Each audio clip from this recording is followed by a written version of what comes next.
Good morning, Chef. Cook is back. Woo! We get a little bored sitting around our houses and not a whole lot to do, but maybe do some office work online and some Zooming with friends and things like that. So I've been learning how to make some bread, and I really like sourdough bread. But there's tricks to that, and I've learned a few things, and I've made 3 loaves so far, and this is going to be my 4th attempt at making great sourdough bread. And of course it starts with a sourdough starter, and that's the tricky part really right here, is getting the sourdough starter right. Now, what's the difference between sourdough starter and regular white or wheat bread? There's an extra chemical in the sourdough besides the starter, besides the yeast. There's another chemical that makes it sourdough. So I bought my starter from a bakery downtown Santa Barbara several weeks ago, and you have to treat sourdough like it's a live thing because it is live. The yeast is live. So last night I took some of the starter out and I put it in this container, and I mixed in a little more flour and a little bit of sugar and some warm water and let it sit out all night. And this morning it's puffed up and it's ready to go, because this starter's got to be puffed up. And the way you know that it's done is you take a glass of water and drop some of this into it, and if it floats, it was floating a minute ago. All right, there we go. See that? It's floating. If you got a floater, you got something to go with. So, all right, we're going to discard that and get our bowl, because we're going to start to mix the starter in with the flour and other ingredients. So you only need a quarter to a half a cup of starter to get things going. So that's what I'm going to put in here. I've measured that out, and put that much starter in there, and then that's done. I've got more starter in the refrigerator, which kind of makes it go dormant for a while, and so I can I have to feed that every now and then too. So about every 2 weeks you got to feed the starter that's in the refrigerator to keep it going. Otherwise, if your starter dies, you're in trouble. So all right, so we put that in, and then we add in the salt. I've got kosher salt here. That's what I'm supposed to use.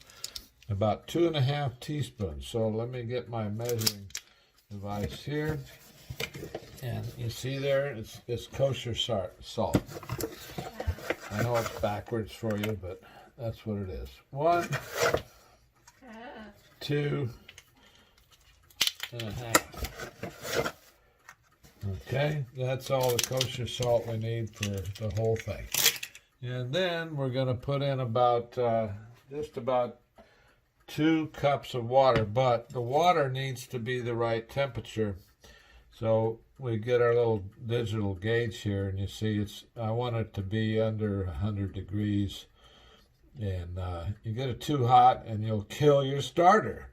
So it's a good thing to check it, and it should be warm enough that it's going to make the yeast and so forth work even harder. So we put that in, and then we just stir that up for a little bit and make sure that gets all mixed well.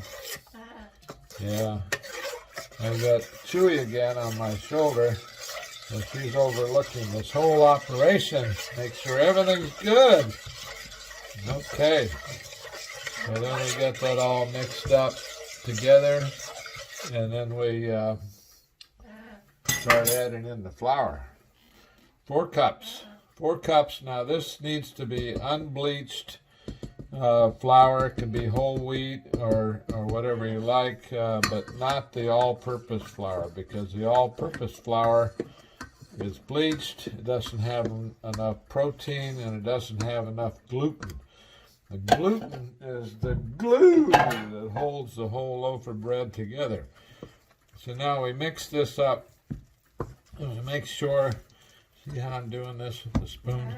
You don't need a bread machine. You just mix this up, and you get this going where it's all together like this. You see how nicely that's coming out as a dough? Because that's got the right quantities of moisture to the flour. And then once we get this all combined, which is just about ready to go right now, we're going to sit this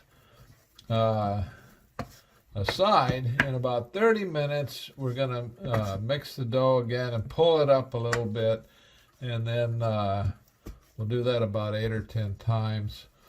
We're going to put a little bit of olive oil on the top of it. Oh, I forgot to put the olive oil in it. Let's see, how much do I put in? 3 tablespoons of extra virgin olive oil. So here we go. Add a little extra virgin olive oil in the mix. That's 2. And that's 3. Okay, so let's put that in the sink because it's dirty. Now, Chewy, it's not time to go bye-bye. So now I got to mix all that in. That kind of helps things. Greases up the dough here, but it also adds a nice flavor to the sourdough. And yeah, so there we go. We get that all mixed up together. That's looking pretty good, huh? All right, so we're going to let that sit for about 30 minutes, and then we're going to come back and we're going to stretch it a little bit, and then we get a big weight.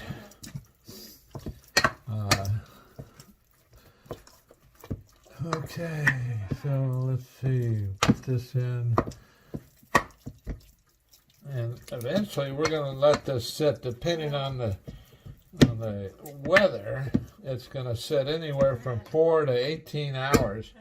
Now, what I learned that if I let it sit in the oven with just the oven light on, it makes the temperature right about 80 degrees, which I like. So here we go. We got our beginning dough all mixed up with the flour and the kosher salt and the water and the starter.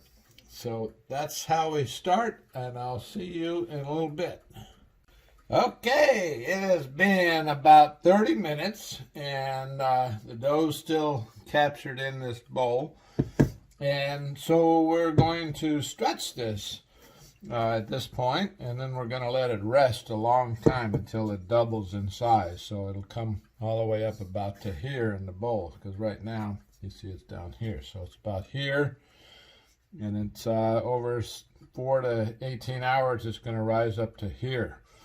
So, this is going to be gooey, but you reach in, pull it away from the sides like this, and it's really gooey, so you got to be careful about how you do this. And then pull up and let it fold down, and turn the bowl, pull up, let it fold down, turn the bowl, turn up, pull up, let it fall down, pull up, let it fall down. I don't know why you need a bread machine to do this. This is kind of fun. It's very tactile, and I like it. So you just stretch this 8 or 10 times like this. I lost count, but maybe you can count for me. Wind it back and tell me how I did. So it's not it's not a big deal. It's not a lot of muscle power, as you see. You just pull it up and let it fold over, turn the bowl, go different directions. And I don't know why you do that, but that's what you're supposed to do. So it kind of deflated. And now you see it down in the bowl. And it says supposed to coat it with a little more olive oil at this point. So I got a little more olive oil here, and this pays to use good olive oil because that adds a lot to the flavor of this. You ever wonder how they make ciabatta bread? It's 10% of this in olive oil, and so it's really oily, and that's really the only difference between ciabatta bread and sourdough. So kind of rinse off my hand a little bit, and we're going to take this over to the, I like to put this in the stove, and see the stove is off, but I have the light on, and that makes this oven about 80 degrees, and that's going to go in there, and I'm going to check it in about four hours, maybe 4. So I'll see you then. Okay, it's 4:41 now, so this thing's been in here for what, 6 hours or so, and I haven't even looked. So we're gonna open up the oven now and slide this out. We've got to tell you to put a damp cloth over this while it's sitting in this. Oh, geez. It's all the way to the top. Oh my goodness. Look at this. That sucker's all the way to the top. Well, I guess the starter has started. So now I need to regroup a minute. Okay, I got this over by the sink, so now I get my towel out of the dough, and now we got the dough. It's shrunk down a little bit, which is fine, because what we're going to do next is going to deflate it quite a bit. So we're going to flour the countertop here, just like that, and then I'm going to take this dough and separate it from the sides again, and it's going to deflate, and that's fine. This is just very active. It's alive, baby. And we're going to take it out of the pan and get it onto the countertop. Ooh, look at that. It's really stretchy stuff, huh? It's wild. This is what gluten does. Gluten is glue. And that's what holds all the bread together. I don't know how you make gluten-free bread, but that'd be nice to try. Alright, so I'm going to flour this a little bit more so my hands don't stick to it too bad. There we go. Okay, so now we can start stretching it up, fold it over, stretch it up, turn it, pull it, like that, turn it, pull it, just like that. I don't really know what the purpose of all this pulling is, but that's what the instructions say, right? So get a little more flour because I'm getting a little stuck here, but that works pretty good. Look at that. Fold it over. Turn it, fold it over, stretch, fold it over, stretch. And this time I'm going to cook this in a round pan. I've got a really nice setup here. It's cast iron, and it's porcelain coated. That's what I make my sauces and wonderful things with. So there's different recipes for sourdough, and some of them have you put them in a bread pan, some flat thing. I tried flat, I tried a little one. Now I'm going to try a round loaf. Look at this sucker. It just grows. It just sits there and grows. Now, it says you can cut this and make this into 2 loaves, but I'm going to try something. I've got this pan, I prepared it with a little butter. You can see that inside there. I melted a little butter in the microwave oven. Oh boy,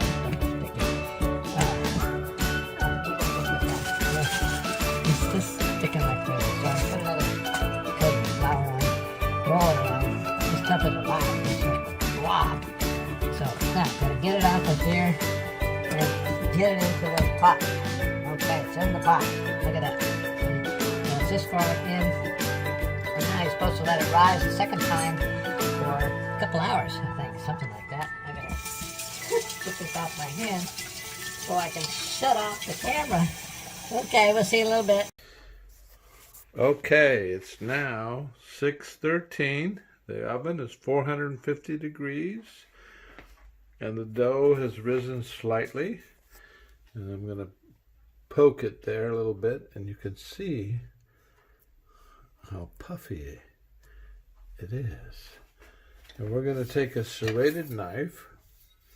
And we're going to make a little 2-inch cut. 2-inch cut. Okay, just come on, baby, cut. We're just going to cut a little bit like that. Okay? And then we're going to open the door. We're going to put, oh, I got to get the lid. Here's the lid. And we got to put the lid on it like that. And I want to put the whole tray in because I don't know. We got it in. Look, there it is. Doing fine. Got it in at 6:15 at 4. Okay, it's still at 400. It's 6:39. And our instructions now are to take the lid off of the container. So I'm going to pull this out. I wonder what it looks like. Okay. So we'll take the lid off. Oh, wow. Look at how that's just gorgeous. So I'm going to put it back in for another 40 minutes. So that'll be 680 when it's done, or better known as 720. Okay, it is now 7:21, so I'm actually a minute late, but I got my hot pad on, and it's time for the big reveal. How did this come out, and can we get it out of the pan? Well, let's see. Ooh! Ooh! Look at that! It looks beautiful. Now let's see if it'll come out. Oh yeah, it'll come right out. I just gotta dump it out and turn it over. Look at that. Ouch! Ooh, that sucker's hot. Wow! Look at that. Look at that. It's gorgeous. Oh, I can't believe it. I did that. And you could do that. Just follow these simple directions. We'll have a cutting in an hour.